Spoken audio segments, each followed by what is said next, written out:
Medieval soldiers didn't just fight battles. They lived under a weird mix of laws, church rules, and strict camp regulations that tried to control everything from weapons to behavior. Some of these rules sound so extreme they feel made up, but they were real attempts to keep order, protect status, and stop armies from turning into chaos. Here are 10 banned medieval soldier facts that are so strange you'll probably have to hear them twice to believe them. Number 1. The immoral crossbow. The crossbow feels like a straightforward tool. Aim, shoot, reload. But in medieval Europe, it came with a reputation that was almost taboo in certain circles. The real controversy wasn't the wood and string. It was what the weapon did to the social rules of war. A well-equipped knight was expensive to train and maintain, and medieval society treated that kind of warrior like a special class.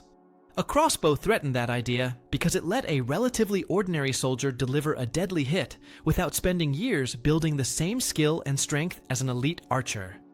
That fear showed up in official language. In 1139, the Second Lateran Council issued a rule that condemned the use of crossbows and, in the same breath, certain bow weapons against Christians. It's one of those lines that sounds unreal today because it assumes you can sort wars into acceptable and unacceptable targets based on religion while the fighting is happening. Even in its own time, the rule didn't erase crossbows from battlefields. Commanders needed results, city militias wanted reliable defense, and mercenaries brought whatever gave them an edge. So the ban functioned more like a moral warning label. This weapon feels too efficient, too disruptive, and too good at flattening the difference between a noble and a commoner. It also mattered where you used it. Siege warfare and town defense made crossbows incredibly practical. A defender behind a wall could keep a crossbow ready, use mechanical aids to draw heavier strings, and shoot accurately without the huge training pipeline that a powerful warbow demanded. That meant a town could field competent shooters faster, which made crossbows even more attractive to governments that cared about security, but didn't want to pay for permanent professionals. All of this is why the crossbow's banned story is so weird. Medieval Europe tried to restrict a tool partly for moral reasons and partly because it broke the social script, but the battlefield kept rewarding it anyway. And once you see that gap between official rules and real military needs, the next bans make more sense. Because medieval authorities didn't only ban weapons, they tried to limit violence on a schedule. Number 2. War-free days on the calendar. Medieval warfare wasn't constant, but it was constant enough that church leaders experimented with something that sounds impossible: limiting when people were allowed to fight. Across parts of Western Europe, movements often described as the peace of God and the truce of God pushed to protect certain groups and to restrict violence during sacred times.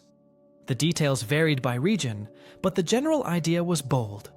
Some rules pressured warriors not to fight on specific days of the week or during important religious seasons. This wasn't a modern police ban, with officers showing up to stop a battle. It was closer to a system of spiritual penalties and social pressure. A lord who openly ignored a truce risked being treated as lawless, losing support, or facing church sanctions like excommunication, which mattered because legitimacy was political currency. For soldiers, that meant the rules of war weren't only tactical, they were reputational. Raids and feuds might pause, not because everyone became peaceful, but because leaders didn't want to be seen as the people who broke the sacred rhythm. At the same time, the loopholes were obvious. If you claimed the other side struck first, or you framed your attack as self-defense, or you insisted your enemy didn't count as protected, you could pretend you were still respecting the truce. That's what makes this fact feel fake.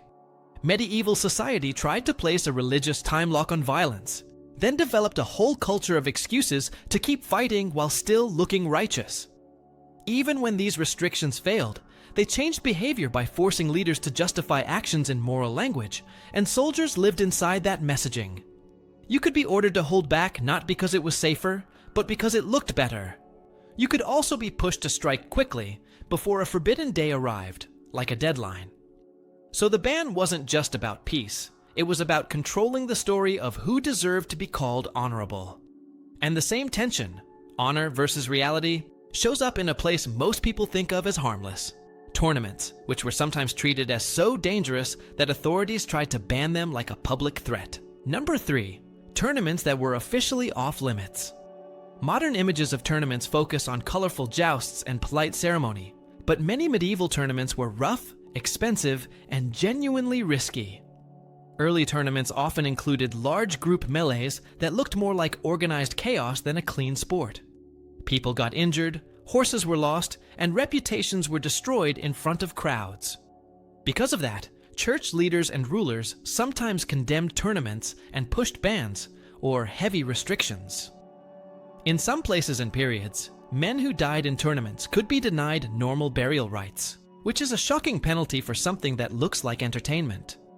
From a ruler's perspective, tournaments also had a security problem. They gathered armed men from different regions, encouraged rivalries, and created opportunities for grudges to turn into violence away from any battlefield the king could control. They were also a networking machine. A talented fighter could win fame, attract followers, and build alliances. That sounds harmless until you remember that political power in the Middle Ages often came from who would show up for you with weapons when things got tense. So, a tournament could accidentally produce an armed celebrity with his own mini-brand, and not every king loved that. Even when tournaments were banned, they rarely vanished. They were too useful as training and too popular as spectacle. Instead, they were reshaped. Rules tightened, permissions became required, certain weapons were limited, and the events were forced into forms that authorities could supervise and tax. That's the bizarre part. Medieval governments sometimes treated tournaments like a moral and public order emergency, then turned around and legalized them under controlled conditions, because banning them outright was unrealistic. For soldiers and knights, it meant you could be celebrated for martial skill in one context and punished for the same behavior in another, depending on who had signed the permission. And while tournaments were the flashy version of forbidden violence, everyday cities had quieter bans that hit soldiers constantly, like weapon curfews and rules that made carrying a sword at the wrong time a punishable offense. Number 4. The city curfew for swords. It's easy to assume medieval towns were basically weapons everywhere, but many urban communities spent a lot of energy trying to keep armed violence under control. Town councils issued ordinances about carrying swords, long knives, and other weapons inside the walls, especially after dark. The logic was simple. Crowded streets, alcohol, rival factions, and sharp steel do not mix well.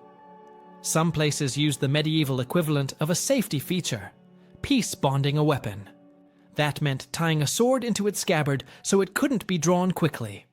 It didn't remove the weapon from the city, but it slowed down the impulsive moment when an argument becomes a fight. These rules mattered for soldiers because armies moved through towns, quartered in towns, bought supplies in towns, and spent downtime in towns. A man-at-arms could be perfectly normal in a camp, and then instantly become illegal inside a city gate, simply because local law said, in effect, not here, not like that, and not after curfew. Cities also cared about politics.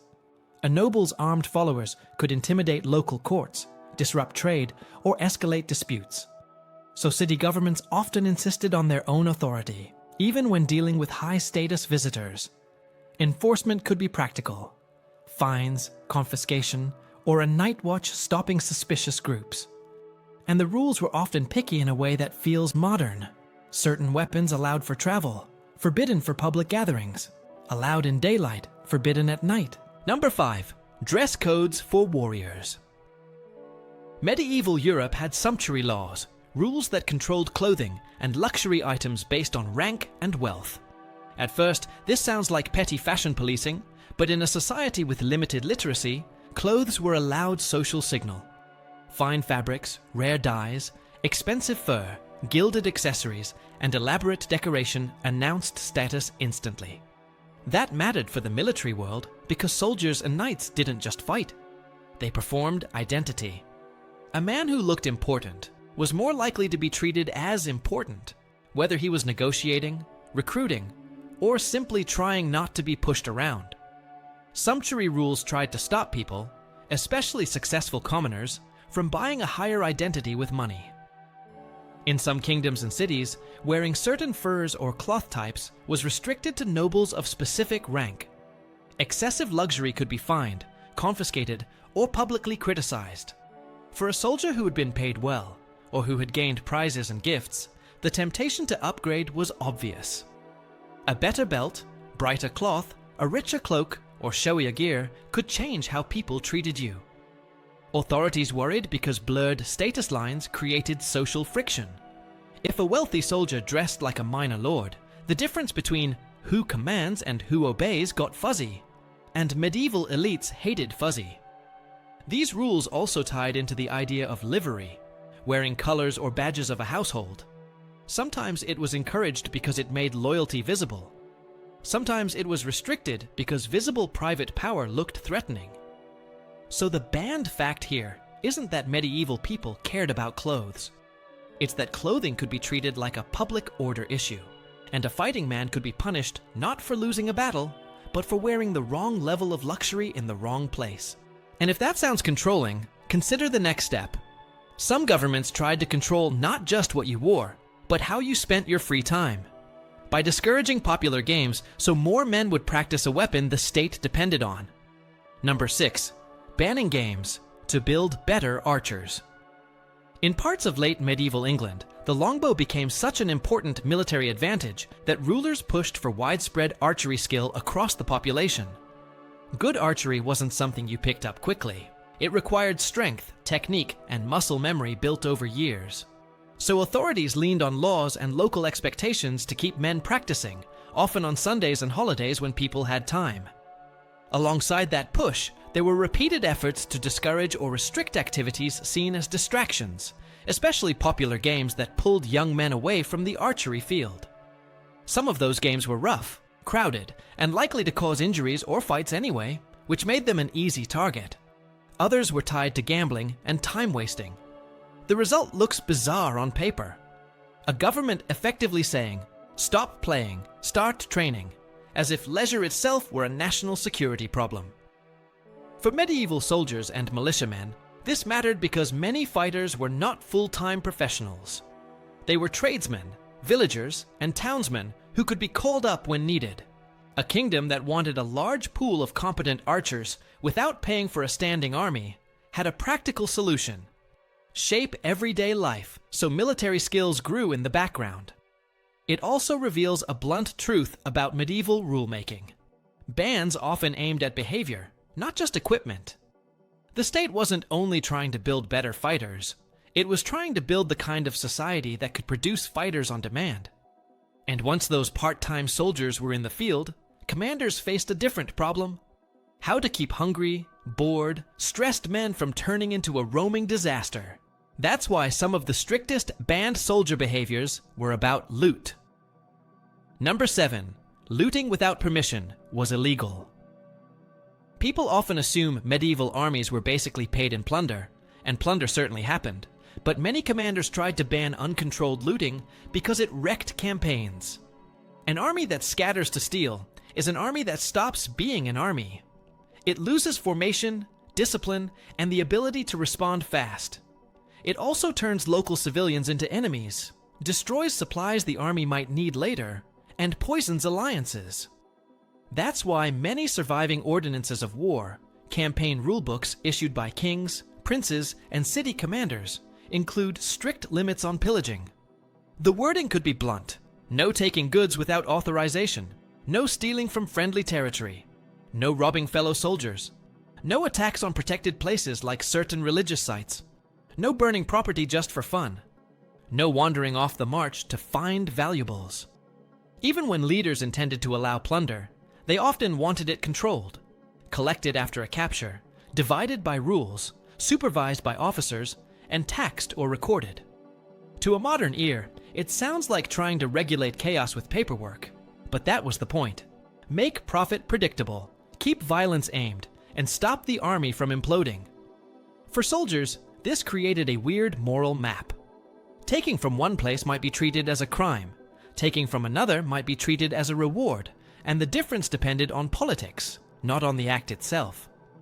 A man could be punished for grabbing a few items from a village that was under protection, even if the same army would later sack an enemy town under official orders. So the bizarre fact isn't medieval soldiers looted. It's that armies repeatedly tried to ban looting in the very moments when discipline was hardest to maintain, because leadership knew uncontrolled greed was as dangerous as an enemy charge. And greed wasn't the only behavior commanders tried to ban. They also tried to ban the kinds of camp habits that start small: games, arguments, private fights, and end with an army tearing itself apart from the inside. Number 8. Camp rules against duels and dice. Medieval camps were tense places. Men were tired, uncomfortable, often underfed, and stuck close together for long stretches. That combination produces the same problems in any era: arguments, gambling debts, jealousy, and people settling scores. Because of that, many military ordinances included rules that sound surprisingly strict for a warrior culture. Private duels and brawls between comrades were commonly forbidden, not because leaders suddenly became pacifists, but because internal violence wasted manpower and destroyed trust. If a soldier injured his own side, he weakened the unit. If groups formed around feuds, the chain of command became shaky. Gambling was another frequent target. Dice and card-style games show up again and again in complaints about military disorder, because gambling creates disputes fast and can drain pay that men need for food and equipment.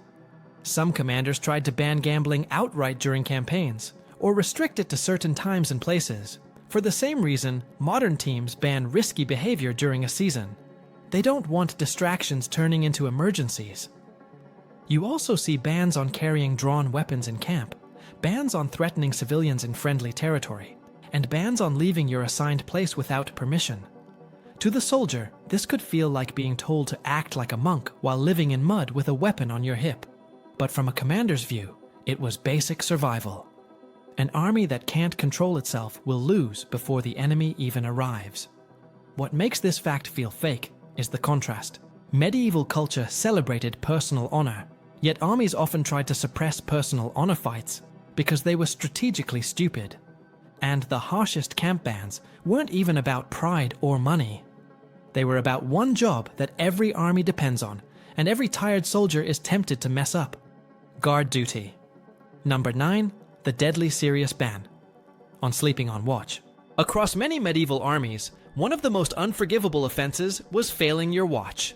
Guard duty doesn't sound glamorous, but it's the thin line between an organized camp and a surprise disaster.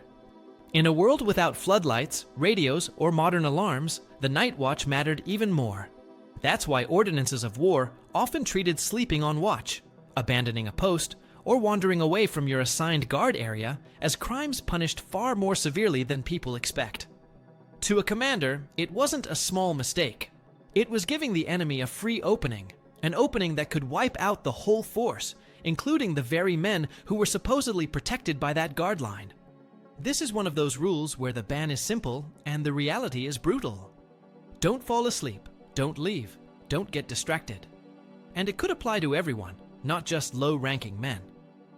If a unit was assigned a gate, a bridge, a watchtower, or a section of perimeter, the expectation was collective responsibility. Some armies also banned loud behavior at night, banned unnecessary fires that revealed positions, and banned traveling alone after dark, because all of it increased the risk of confusion and surprise. For the average soldier, the bizarre part is imagining how quickly "I'm exhausted" could turn into "I've committed a military crime." But it also shows you how medieval discipline worked. The most severe bans weren't always about morality. They were about preventing the one mistake that could instantly erase months of planning. And once you understand how seriously medieval leaders took control, another strange ban clicks into place. They tried to control not only what soldiers did, but who soldiers were allowed to pretend to be, right down to the symbols on a shield or the badge on a jacket. Number 10. Illegal badges and fake coats of arms. Medieval battlefields were loud, dusty, and confusing, and soldiers didn't have modern uniforms, so symbols carried real power. Coats of arms, banners, household colors, and badges helped people identify leaders and allies at a distance. They also signaled status, which mattered because status shaped how people treated you, what orders you could give, and sometimes whether someone tried to capture you for ransom rather than kill you on the spot. Because symbols mattered, medieval societies developed rules around them. In many places, copying another man's coat of arms or pretending to belong to a powerful household wasn't just rude, it could be treated as fraud and punished through legal and social systems tied to chivalry and heraldry. Using false banners or misleading symbols could also be treated as a serious offense because it threatened the basic trust that lets units coordinate in the middle of chaos. Then there's the badge problem. In late medieval politics, especially where noble factions were strong, rulers worried about private power networks, lords surrounding themselves with armed followers who wore the same colors and badges. A crowd of armed retainers with matching symbols could intimidate a town without drawing a weapon. It was a visual reminder that a lord had muscle and could influence courts, property disputes, and local government. That fear led to attempts to restrict livery and maintenance, the practice of keeping large bodies of followers and using them to pressure society. For a soldier or retainer, this created a strangely modern dilemma. Your employer might want you to wear his badge proudly, but the crown or local authorities might treat that same badge as evidence that you're part of an illegal private army. So a small piece of cloth or metal could flip your identity from loyal servant to political threat, depending on where you stood and who was watching. It shows how far these bans could go. Not a weapon ban, not a behavior ban, but an identity problem. Because in the Middle Ages, looking like you belonged to the wrong power could be as dangerous as carrying the wrong blade.